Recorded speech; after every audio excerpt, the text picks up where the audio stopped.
Bismillahirrahmanirrahim. Ya ayyuhan nabiyyu inna arsalnaka syahidan wa mubasysyiran wa nadhira wa da'iyan ila Allahi bi idnihi wa sirajan munira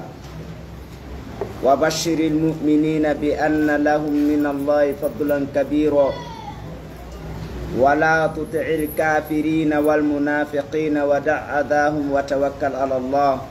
wa kafa billahi wakila. Inna fatahna laka fathan mubina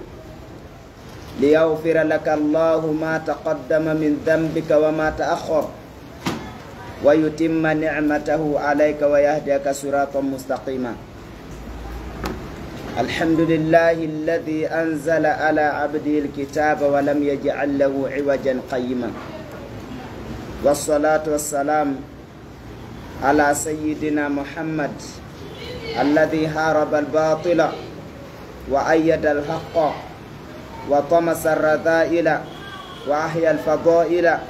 wa tammama makarim al-akhlaq wa hada an-nasa ila siratul mustaqim siratil ladzina an'ama Allahu 'alaihim minan nabiyyin was-siddiqin wasyuhada was-salihin wa ala alihi wa ashabihi alladzina ihtadu bihadi wattaba'u ma rasamahu lahum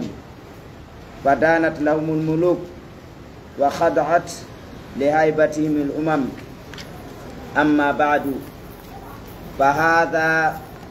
huwa juz'u thani min khulasati nuril yaqin fi sirati sayyidil mursalin. Rattabtuhu fi suwai'atin ikhtalastuha min fursatil faraghi mutajashiman al-mashaqqati liqillati bida'ati amalan fi manfaatil qasirina amthali mutawakhiyan fi dhalika salamat at-ta'bir wa suhulat al-fahmi muqtasiran ala sirati sallallahu alaihi wasallam wa ma laqahu ba'da hijrati min sunufil idha'i wal makayidi min munafiqil madinah wal yahudi wal musyriqi quraish alladhina lam yaktafu bi ikhrajihi min biladi bal qataluhu wa haradu alayhi ghayrahum min musyrikil arab wa huwa sabirun raja'a hidayatihim wa ma amalahum bih ba'da an haqqaqa Allahu raja'ahu bil fathi min makarimil akhlaqi was-safhi wal 'afwi famalat ilaihi nasu wa dakhalu fi dinillahi afwaja wa bima rahmatin minallahi wa huwa hasbi wa ni'mal wakil. Yettore nden tabitani Allah subhanahu wa ta'ala. O Allah subhanahu wadi Allah subhanahu wa ta'ala o wi menen men udditi e dow ma udditande laabunde fi honɗum fi yo Allah yafanama konko feƴƴinɗa immorde bakkatuji maɗi e konko nenniɗa o timmina nema makkon e dow ma o fewnama e laawol fewgol ngol e nde simore wiyetende fate. O wi yettornden tabitani Allah subhanahu wa ta'ala on Allah jippinɗo e dow jiyaɗo makkon deftere nden o waɗale dow deftere nden o ñaare konde tabbutunde. Haray ɗo ka gaddima juzo ɗimmo ɓawa gaynde gaddi marano on e nde deftere khulasat nuril yaqin fi sirati sayyidil mursalin woni fi yewtugol fi gurdande laaɗon sallallahu alayhi wa sallam. Ara gila ka fuɗɗinoɗen to ha hewtuɗen ka wonɗen ɗo Allah subhanahu wa ƴani karamo koɓe ɓen ɓe yewtino en fi nelaɗo gurdam maɓɓe ngan adoyɓe jibinede taw ko honno arabu wawno ado argol islam nde nelaɗo daña ko honno ɓe wonirno ɓaawo ɗum ko honno ɓe gerdiri ɗon ɓe woni ha ko honno ɓe gollayno ko honno ɓe nehira ha ko hombo ɓe jombuno ko honno halaliji maɓɓe ɗi woniri ɗon gurdam maɓɓe ɗan ha ɓe woni annabajo ɓaawo ɓe wonde annabajo lorraji ɗi ɓe allodiri ɗin ha kamɓe sahabaɓe maɓɓe ɓen ha ɓe yamiri woɓɓe maɓɓe yo feruya habasa non ɓe gerdi ɗum ha arabuɓe ɓe yeynadi ɓe ka joolol accidi ɓe hoore maɓɓe tawi ɓe heɓata goɗɗo e junngo maɓɓe ɓe iwi ɗon ha ɓe waɗi konte isra wal miraji ɓe parla ko konte julde ɓe gerdi noon ha ɓe yamiri yoga e sahabaɓe maɓɓe ɓe yo yaw madina ha kamɓe kadi ɓe seeni madina ko ɗum ɗo wonno hulasatu dawrul awwal ɗon ko fi ɗum ɗo woni ko yewtata hannen kadi nde soggande ɗimmere ɗo ko nde yewtata en ko fi nelaɗo nde ɓe woni madina ha nde ɓe feƴƴini on e jusu thalith on o yeeto en fi lontiɓe ɓe ɓen nayo ko onno ɓe feƴƴiniri aray noon ɗum ɗo ko qaddima ardinande fi jusu ɗimmo on ni o wi yo allahu yo julde allahu nde e kise makko won si allah wiyama no juularay ko attana ko mantugol e dow kojo men mouhammadou on neɗɗo mo tawata o haaɓi mere nden o darti mere wa ayyadal haqqa o sembini gonga on o darti o jingani ka gonga on hikkori ɗon waɗi ko ɗum ɗo woni erol julɗo yo daro hara mere wonta ka woni o darto mere o wallito kala ka gonga wona wallitede fi mum o daro ha gonga poola li anna allahu huwa alhaq saabu ko allahu subhanahu wa taala woni gonga ɓe mey kadi ko konte jasereji ɗin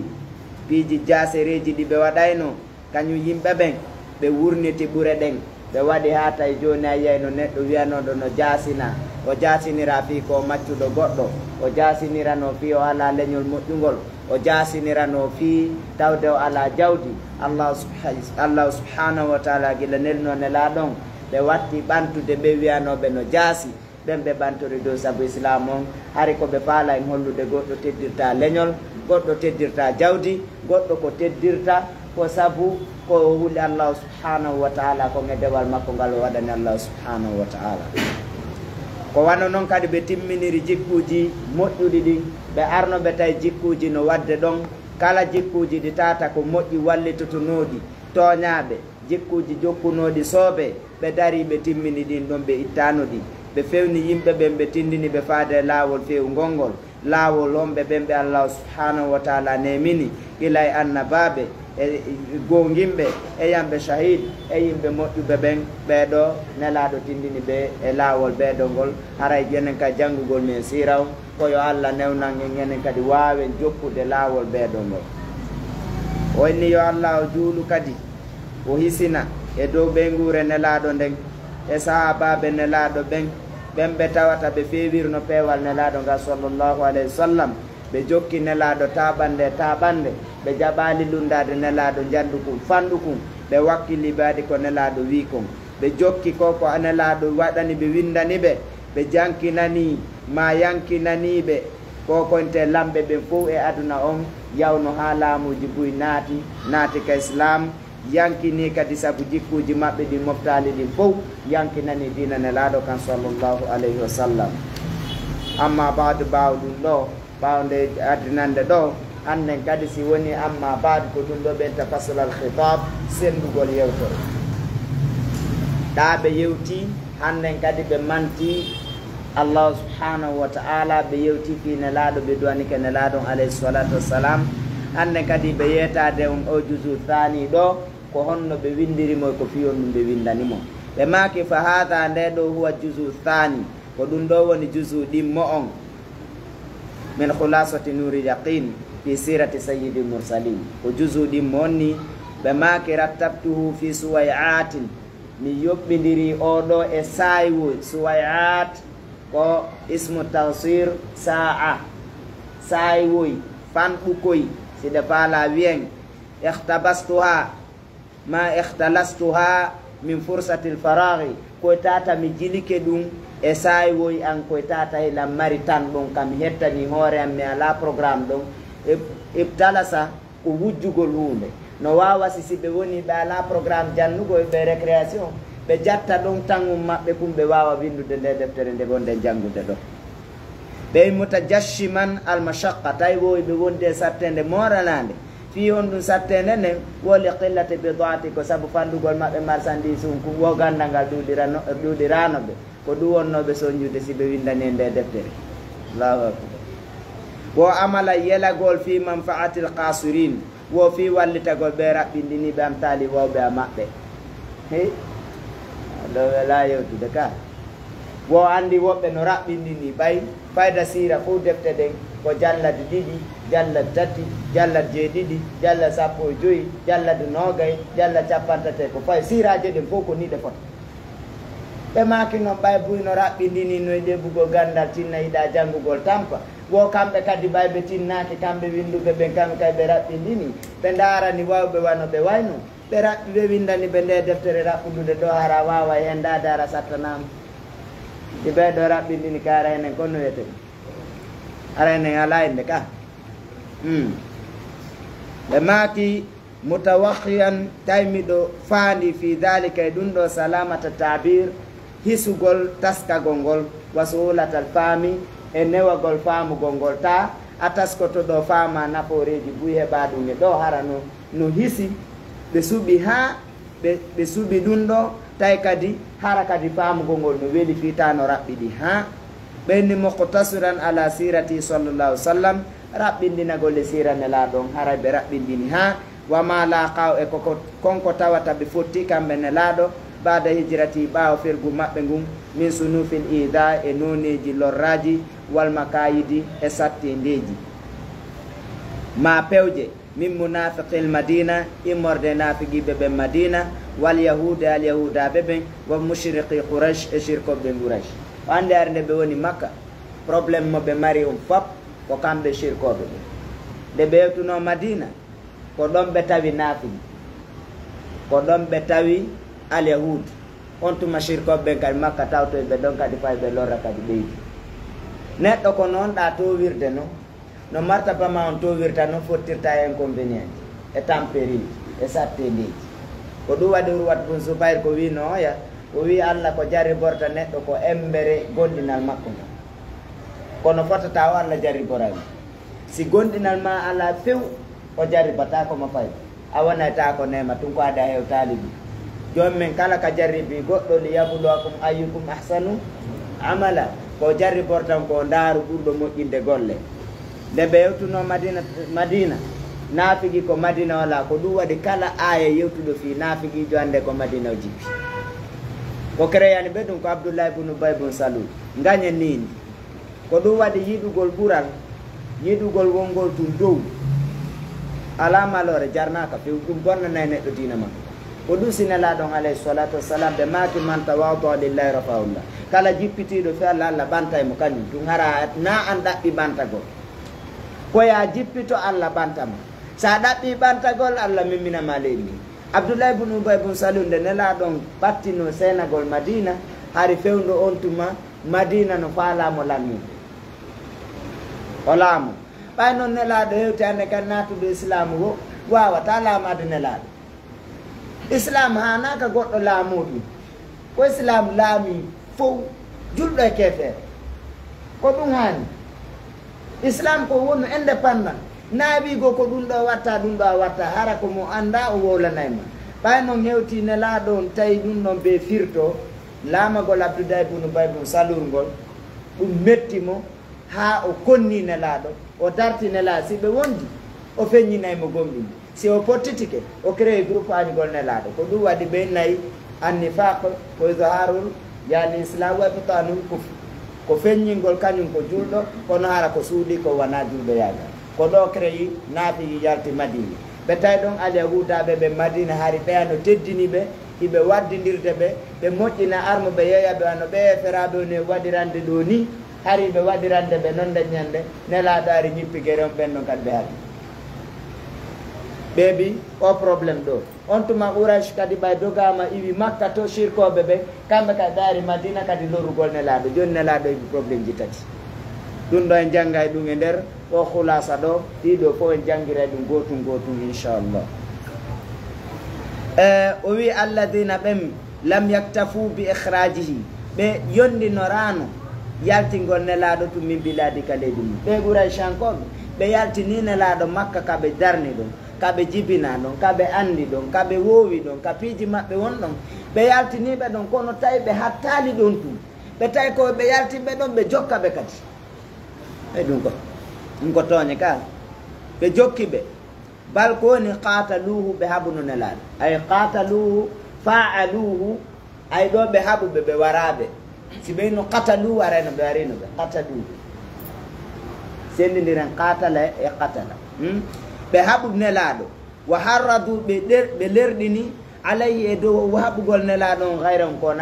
kona kamɓe Quraysh ɓe yahi kadi ɓe elti kadi feddeji goo yo ar haɓa nelaɗo on sallllahu alayhi wa sallam tawde noon nelaɗo ay hunde wiyaɗo nelaɗo jattali ɓe nelaɗo jabbaki ɓe nelaɗo toñali ɓe nelaɗo wowlali ɓe fus nelaɗo ko diina ari jokki joomi mum tun rewi kan diina nunɗi ɓe woni ɗon ɓe raɗiɓe nelaɗo kay sonkali ñewmali ñowali toñali jattali jamfaki ɓe iwi Madina Makka ɗon kaɓe jeeya ɓe andi ko suudu maɓɓe tigi ɓe eggi ɓe yahi Madina dogingol dina maɓɓe kan ɓeya kadi ya jokka ɓe ton kadi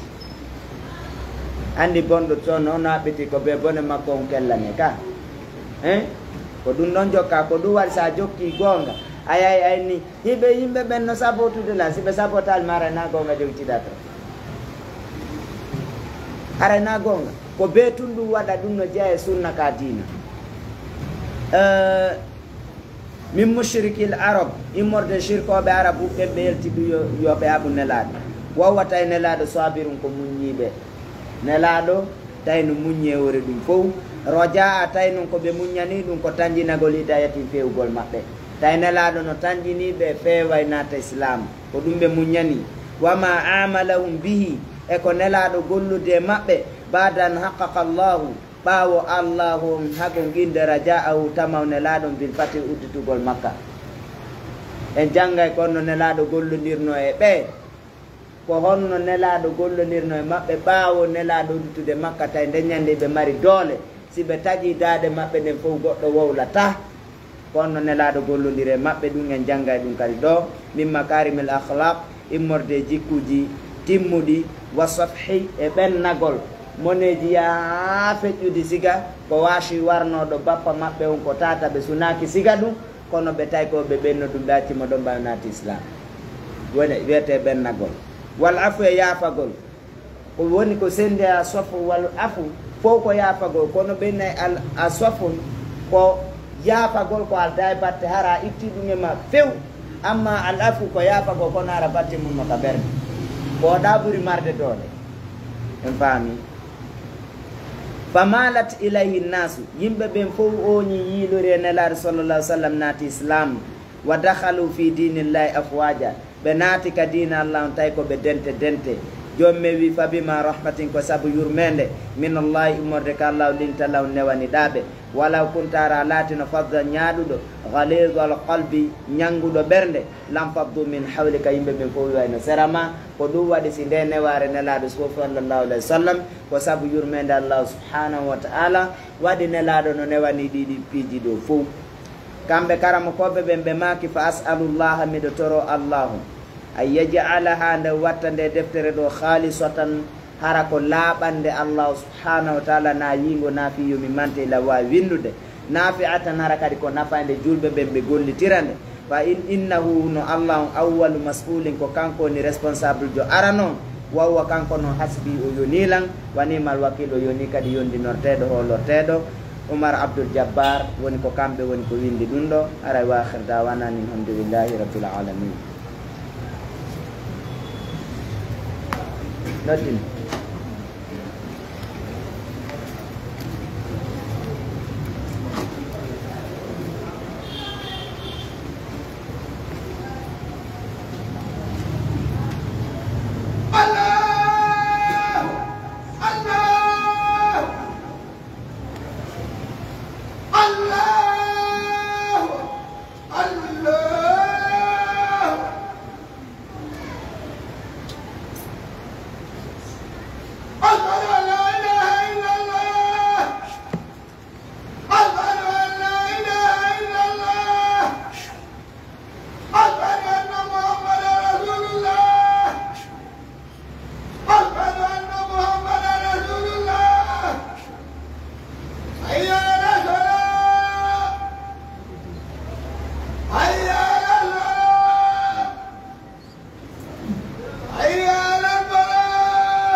Bismillahirrahmanirrahim. Alhamdulillahi rabbil alamin.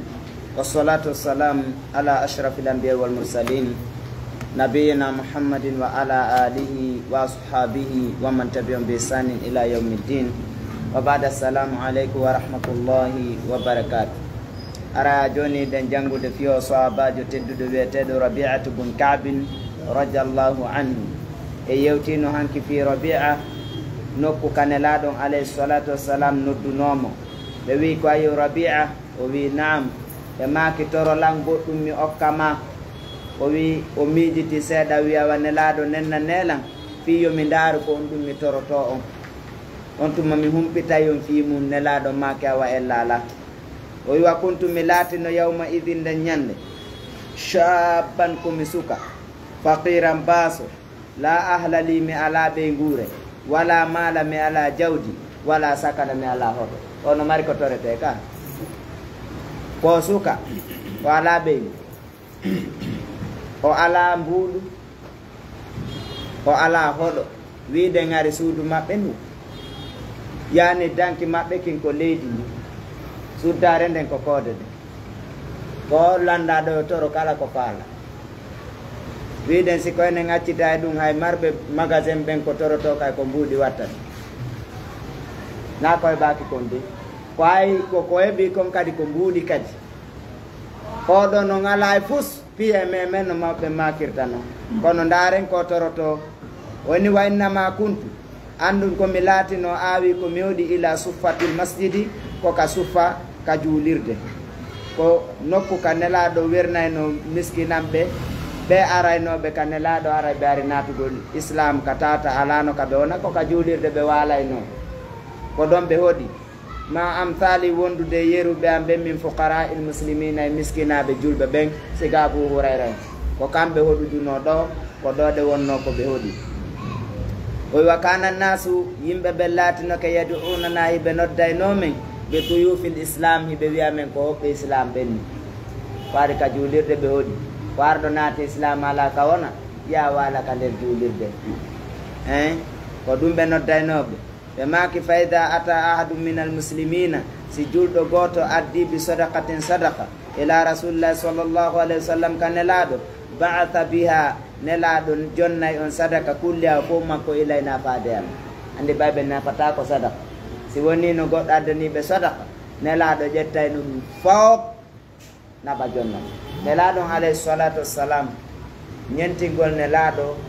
wano jomme wirno lagad kana lakum fi rasulillahi uswatun hasanatun liman kana yarju llaha wal yawmal akhir wa dhakara allaha kathira.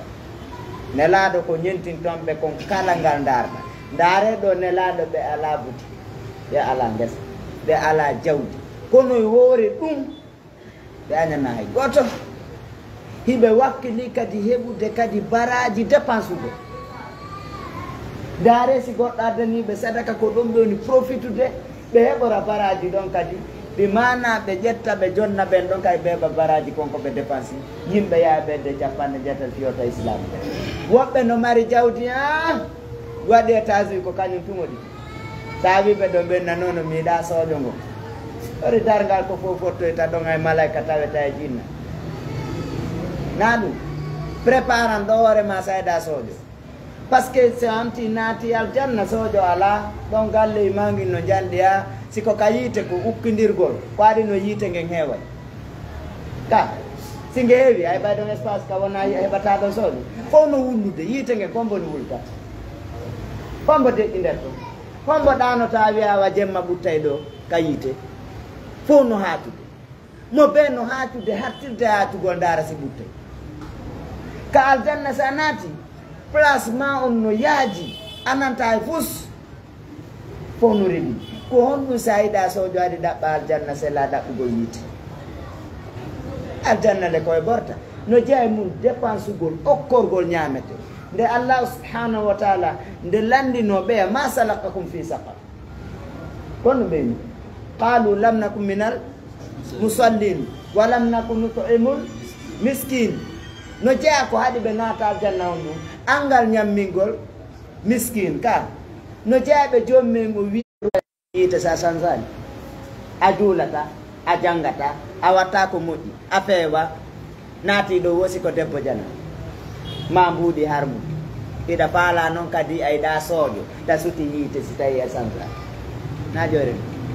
Nelaaɗo sallallah alih w sallam kala ka toɓɓere ka bara jeeɓorta on tawi ɓe sori ɗo yimɓe ɗaɓɓa ɓe marde o nema ɗo fof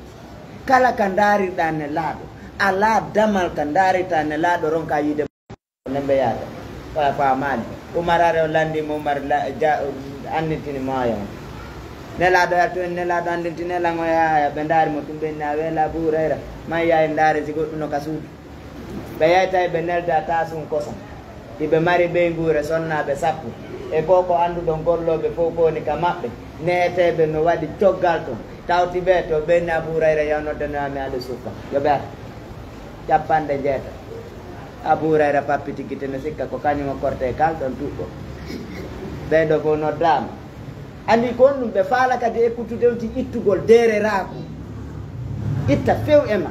o noddoyɓe aw gayni Nelaaɗo maki jonnanan ɓeeɗa ɓe yara kadi e goto si yari ɗon kallani ɗuuɗa imo weelano mo beeyay ɓenni jonnu fof foppo yari ha ɓe maki Abu Hurayra yarmi hay fof dérangeaki ɓuri temedere fayda neɗɗo yari dérangeaki tawon ɓe maki yari o yari ɓe maki yari o yari ɓe maki yari wimi o yari ha tawi ren num ala ka onane ala ka onane laaɗa ɓe maki a waddu ɗo ɓe moosi ɓe daari tawi ɓe neyimo ila nden ñande o jiñanali attanagol goɗɗo ko islam wawi newde goɗɗo angal dogugol ukko kala hunde tawi ko wan faala cikkade ɓe neymo kanko hegge makko ngo temedere neɗɗo ñaami so ñaami yeeso na waɗayde ko noon goɗɗo neyirte Nelaaɗo on sallallah alih w sallam si ɓe neldanoma ko ni ɓe ɗawatano ɓe ay pus ko fanɗi wo no andi ma ɓen hari ɓe waajoto noyen ɓenna so yaltide o yaadi so yeyas ko eso tigare heɓuɗon taƴede sen ɗon ka ɗon fof ko hollugo yurmodirgo esen no wadde joni si eso tigare sendama koko ɓuuri ɗum ronketen sendudude ede na ɗum hani julɓe ɓen sendoda ɗum ɓe hani welo wel si heeɓiɓe fof ɓe welto si yani suno heɓi ke ɓe fof ɓe suno kono ma lasat Nelaaɗo ko ɗum wonnoɓe newde on tuma kanko wi fa haddathatni nafsi o gandi yare Nelaaɗo no torimo duwat yo toroɓe to goɗɗum o sifi noon ɗum ɗo o lombi o gandi o hollay taw heege makko e basal ngal ɓe mari ngal ka hakkude ɗo an ɗum ɗo gari ka hoore o wi ki sa wonki hanki wimi an atluba nde mi ɗaɓɓirta min rasulillahi sallllahu alayhi wa sallam cheyan hunde min hayri duniya moƴƴere aduna moƴƴi ahtani bihi mi aldinora ɗum min fakri e basal ɓay mi ɗan si Nelaaɗo tori ke pelletilat ɗum toro jawdi ade kadi yalta e wi basal wiɗo e ba suude ba ɓeygu e ba ɗum wa ahdu kal akharin mi wonta wano ɓe heddiɓe ɓen za malin jon jawdi wa zawjine ɓe ngo waladine ɓiɓɓe min kadi aɗo wona torede ko ɗum wona torede par ce que joni daare ɗo probléme yiɗugol aduna aya goɗɗo ara ko imam goy tigui haray mo jangguimo wallitade hunjini boyi ka wonɗon alhamdulillah dépense la naato o daara ɗon no yarani kara gura ɗon o rocca ɗina ka rocca e nden miside ɗon bas o yaa ɗaɓɓoygol jawdi ɗon no nawi hari le marsirimo si woni a woni karamo kojo hiɗa julnude yimɓe ɓen no janngude hino faamude dina kan no marsi ɗon wodde a heeɓi ko ɗaɓɓaynoɗa ko mursi ko ɗaɓɓugol ɗaɓɓata ka woɓɓe no ƴettude jawdi mum fof yeeya fi yo heɓu ɗum an a heeɓi ɗum a yeeyi ɗum ɗo a ɗaɓɓoya ɗum angal faamugol koy ka suttiɗen ɗon kadi ma ngal faamugo komɓe ronuɗe ngal gandal koy kadi ka oɗo hakkille ɗe wiye ɗaɓɓu ɗum sa a heɓay koy koye lakinne kon tum min ma labistu mi ñiɓaali an qultu nde mi wi tabballaka ya rabiata bun kaɓe halkare wodanima nani ko aduna falɗa woyi inna dunia zailatun faniya aduna ko yahay ɗum ko lannay ɗum ko ɗum wonɗa toroyade Nelaaɗo si ɓe tori ke jaaboto ko koko lannata ko yata wonɗa toroyade rabia ebba haltu kanko tum ɗum ɗo ete hakkille kanko tum onni wa inna laka fiha risqan hiɗa mari ka aduna ɗo arsike kafalahu llahu azza wa jal allah ƴetti garanti mum ko ɗum ka torotoɗa ɗum kadi yeeso a ƴettanma garanti arsike yaka toroɗa ɗum Nelaaɗo an fa an haaltike rabia koye fa la budda yaati ko feere ala arsike ma ngare la budda ware ka manka wallahi man o mankata fiw ay tarsike o wa rasul sallallahu alaihi wasallam ne la sallallahu alaihi wasallam fi manzilatin inda rabbi hibe e nokku ka jomi men la yaruddu ma la yuraddu lahu ma ha talabu ne la do ruttida take ka jomi men tonge ko belani hay hunde fatlub minhu dabbirne laado on ay yas'ala Allah ndebe toroto Allah laka wonande ma min fadlil akhirah pour Allah wa daduna on be tigara ero la kara joni wa tabat nafsi lidhalik o wi wonki ankin dejani dum jabani dum weltani wastarahat lahu wonki kin fawtani dum don jabi dum thumma jitu ila rasulillah sallallahu alaihi wasallam refti mi ari kanela sallallahu alaihi wasallam faqala wi nela do babe foti oy ma taqulu ya rabi'a kono wi da rabi'a kono wi da faqultu mi wi ya rasulullah wayo nela as'aluka mi do toroma an tad'u li Allah de toranto dami Allahu ta'ala to don ay yaj'alani de watami rafiqan laka wondi do ma fil janna kal janna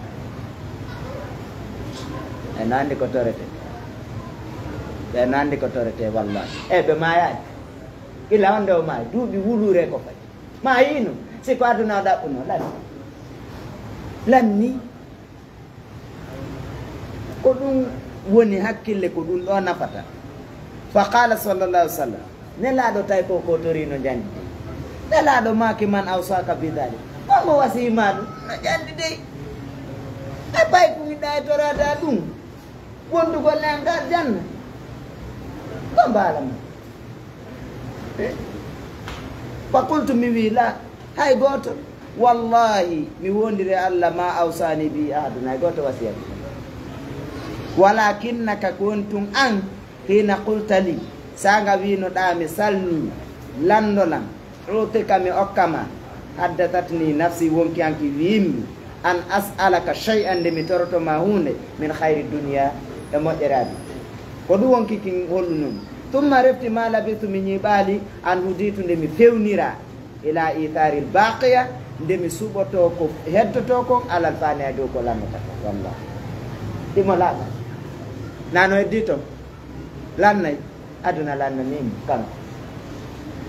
wo ko Allah fewnimo yo suɓo yo ɓurnu ko heddoto ko dow ko lannata kon fa sa'altuka mi torima ne laaɗo an tad'u Allah li nde toranto ɗaami Allahum bi an akuna rafiqaka fil janna nde mi wonta wondiɗo ma ka aljanna ko ɗum mi tori ne laaɗo fa somata rasulullah sallallahu alaihi wasallam ne laaɗo de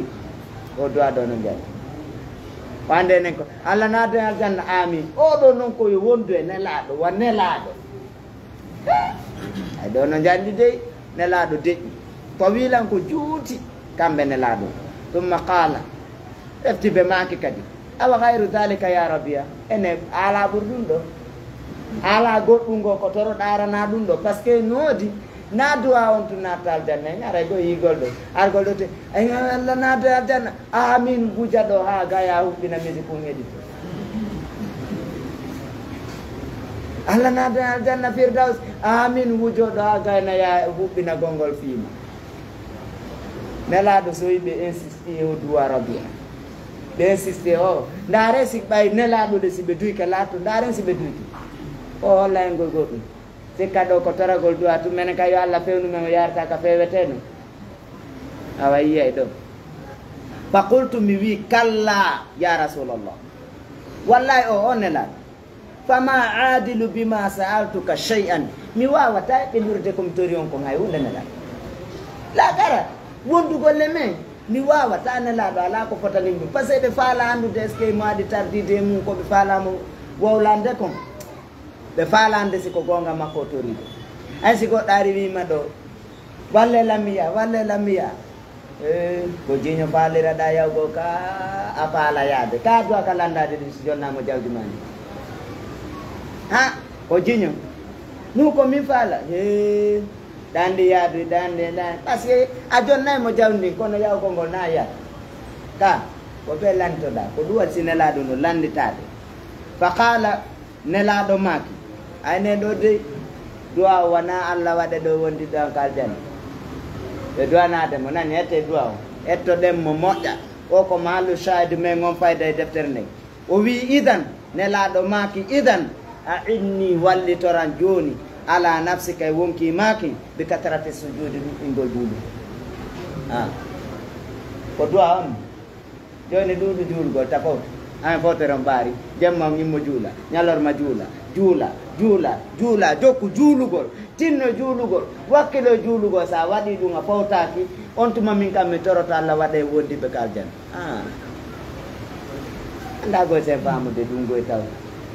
andi buyno jooɗi nokkeli goo kayɗaɓe ɓe ɓaɗa sadaka kosan e paquet ji buusi e paperam ko fi to ɓiɗɗo golle makko no kali no gasa ɓiɗɗo makko kañum ɓuuri wawde defude ata e quartier golle makko no kalimo defude ata ko ɗum warani